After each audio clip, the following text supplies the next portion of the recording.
We live our lives in the sunlight of assumptions about the future. And those assumptions may be bright or they may be dim.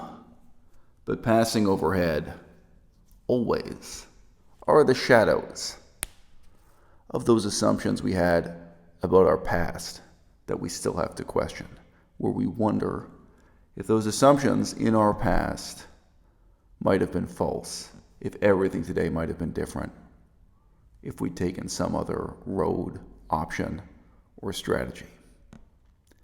That's why I think it's so important to question and assail this assumption about professional help. It's not just that people will kind of insult you and harass you with this assertion like, oh, you can get professional help. Get professional help. Whatever the problem is, you can get professional help. In examining your own personal history, your past, what you did right and what you did wrong in your own experience, there's this horrible, haunting effect of looking back and imagining or assuming that you could have gotten professional help. And professional help, I mean, obviously most people assume you mean psychiatry or psychotherapy.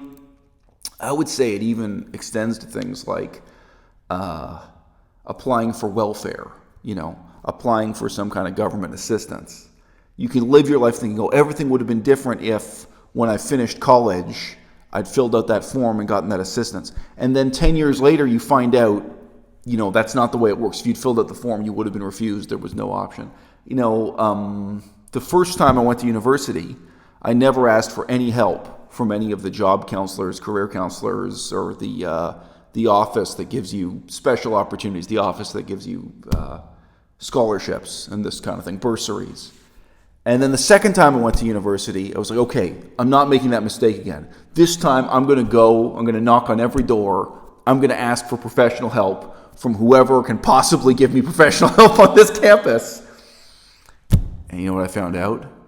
Behind those doors, there was no professional help. In two cases, they literally didn't even offer the help that was written on the door. Henya. On Sunday, I called that outpatient clinic, which is part of that hospital, but I called them and I was just like, hi, so I talked to the emergency room on Thursday and they said to call you and I feel like I need help, please, what can I do? And then I talked to the manager of that ward, the outpatient ward.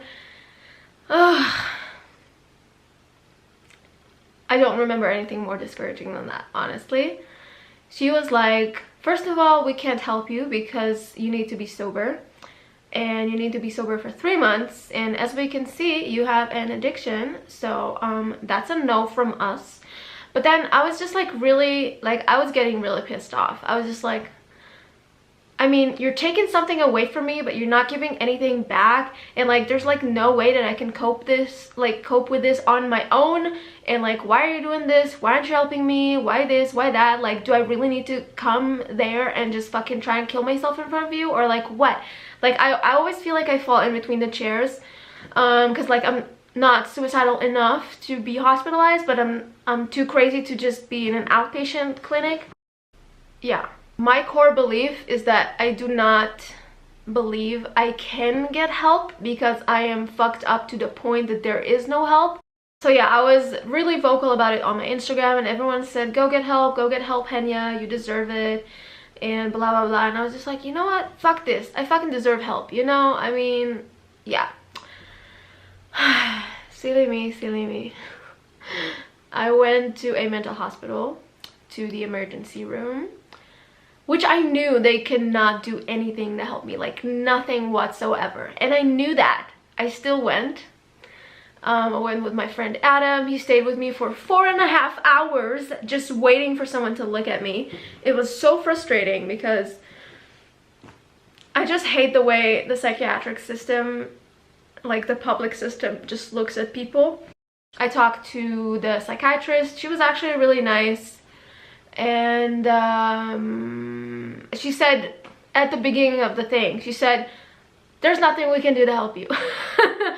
There's nothing we can do. We can, the max we can do is give you a pill for whatever, a Xanax or something. They also said, like, we cannot hospitalize you because you're not suicidal enough, because you don't have like a concrete idea of how you're gonna do it and all that stuff, so we can't hospitalize you. Not that I wanted to be hospitalized, I just wanted to maybe get like some more intensive help, not just like one session, just, you know, maybe like an outpatient treatment or something like that. So yeah, they said they cannot do that.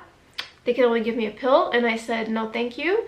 And they talked to me for a bit, and they said, you seem, I mean, it's so funny. It's like every time I go to these places and I talk to professionals, it's like everyone looks at me and they're like shocked that I have a degree and that I'm like, I act normal and I talk normal and I'm smart and, you know, I make great eye contact and I'm great with like social skills and all that stuff, and they're just like, they are confused as to why am I there. I think there's a really important message buried in this much longer video of Henya rambling about her personal life. There's nothing wrong with that. It's good. Come on YouTube, ramble about your personal life. But it's a long, long video, and I've picked out just 3 minutes here. Still feels like a long time. That was just 3 minutes of Henya letting you know that when she finally broke down and sought professional help, asked for professional help, her experience was, guess what? There is no professional help. I think a lot of us grow up with the delusion that if we just dial the numbers 911 on our telephone, if you just phone the police, that there's some kind of infinite source of expertise that's going to come to your doorstep. And the reality is, if you call 911, if you call the police, all they can do is send a man with a gun. If you submit yourself to the authority of a psychiatrist or a psychotherapist, again, especially for me now at age 40, I may be asking for help from someone who knows less than I do under many different headings that are salient to the situation. Of course, they're going to know less about my life. You know, they're going to expect me to sit down and explain all this stuff to them. They may not know how to help me. And of course, the most negative effect of this assumption, the assumption that all you need to do is call the authorities and they'll send help, is that the other people in your life who could help, the other people who know you, who know what your problems are, who know what your situation, those people who could make that effort to help, they won't help. Because they'll take a step back and say, oh, let's let the professionals help. You should start with the assumption, which is more often than not true, that there is no professional help. And then beyond that, the type of help we're talking about here, it's more like a home-cooked meal. There's no reason to assume that if you telephone a pizza company that they can bake bread better than you can. The type of help that the people who know you can provide may be much better than whatever help you can get from those authorities. If there's someone in your life who ends up committing suicide, don't be the person who says, oh, if only they had gotten professional help. Don't recriminate thinking, oh, if only I had phoned the authorities and gotten them professional help. No. The regret you're going to have for the rest of your life if your friend commits suicide is that you didn't roll up your sleeves and try to help them yourself. There is no professional help. We have to help one another. We have to care for one another. We have to love one another. The invention of the bureaucracy of government and the professionalization of psychotherapy does not take that burden off of you and you and you and me too. Okay? It doesn't take the burden off of us.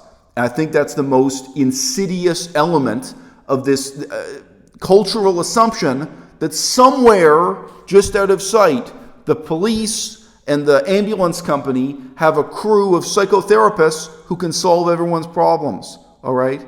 We amongst ourselves have to pool whatever talents we've got, whatever compassion we've got, whatever sympathy we've got, whatever powers of analysis we've got. We have to try to understand our own problems. We have to try to help one another. You can buy factory-made socks, or you can knit your own socks. You can order in pizza delivered to your door by a corporation, or you can roll your own dough, bake your own bread, make your own pizza. They're not the same thing. But that inequality, the difference between the mass-produced sock and the hand-knitted sock, with this kind of help that we're talking about, that inequality is much more extreme, all right?